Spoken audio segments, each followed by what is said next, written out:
Hey, what is up? CrossFit Breakthrough, Coach Nate here, and we are back with our What is CrossFit series. Now, maybe you have asked this very question yourself, what is CrossFit? And you got this response. CrossFit is constantly varied, functional movements performed at high intensity. And rightly so, that is the foundation of which CrossFit is built upon. And we are going to discuss these in depth today to see how this drives what we do at Breakthrough.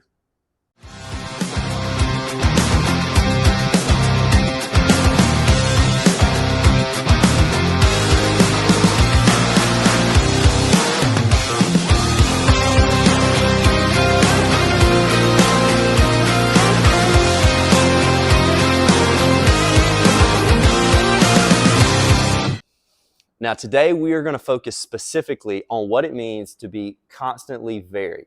See, a lot of people in the fitness industry may make the claim that CrossFit is random, but that is the exact opposite of what CrossFit teaches. See, CrossFit teaches constantly varied, but never random.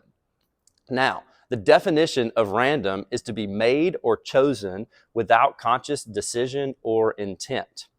Now, if you think what we do is random, we would love for you to sit down with our coaches, go over a month worth of training. If you did that, I would be willing to bet that you would see that what we do at Breakthrough is anything but random. But this still begs the question, why variance? Why is being constantly varied important? Now, I love this quote from the Level 1 manual that says, any routine, no matter how complete, contains within its omissions the parameters for which there will be no adaptation.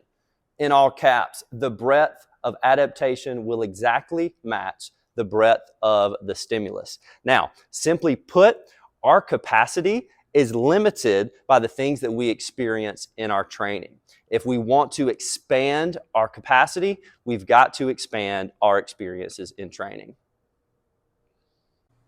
Now, before CrossFit, it was quite popular for the everyday gym goer to compartmentalize or really segment their training from day to day. For example, maybe one day you do back and biceps. The next day you do abs and cardio, and then maybe the next day you squat.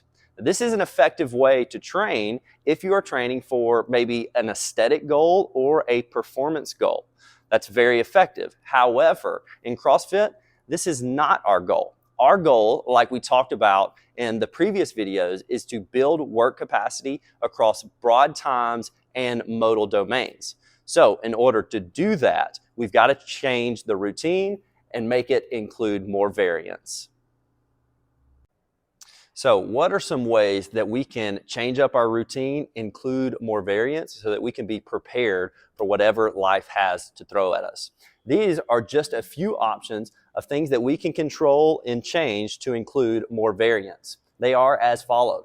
First, we have our movement selection. Now, we'll talk about this more later, but movements are categorized as either monostructural, gymnastics, or weightlifting. We can also change the weight or the load. So think just weight on a barbell or maybe something like the damper on a rower. We can also change the implement. We have barbell versus dumbbell or even odd object, all ways that we can include variance. We also have different movement patterns. Think of the squat versus an overhead press, or think of a vertical pull versus a hinge. Those are movement patterns that we want to include in our training. We also have movement pairings. So which movements are we pairing together in a particular workout? Let's take Fran, for example. It includes a squat, a vertical press, and an upper body vertical pull, 21-15-9 of thrusters and pull-ups. That is one particular movement pairing that elicits a particular stimulus. Another workout, Diane, which is 21-15-9 of deadlifts, a hinge movement, and handstand push-ups, an upper body press. Both of those workouts, very similar in structure, but elicit a different training response. So that is one way that we can include variance. Another is time duration and intensity. We talked about this in our energy systems video. We want to go short and very intense. We want to go medium effort, maybe a little bit less intense, but still very difficult. And then we want to go long, slow, and low.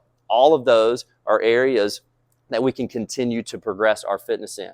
We also have workout focus. Some workouts are done for time, so you are completing those as quickly as you can, while others, the time is set and you're doing as many rounds or as reps as possible. You can see here, for time versus an AMRAP. We can also include variants with partner workouts, team workouts, or solo. All of those elicit a different stimulus. And then finally, even things like time of day that we train, the weather in which we train, or the elevation at which we train.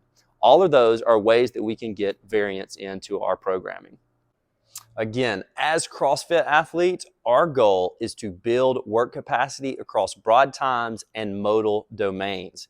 In order to do that, we must continually find ways to include variance so that we can expand the margin of our training experience so that we can be prepared for whatever play, sport, or work life may throw at us.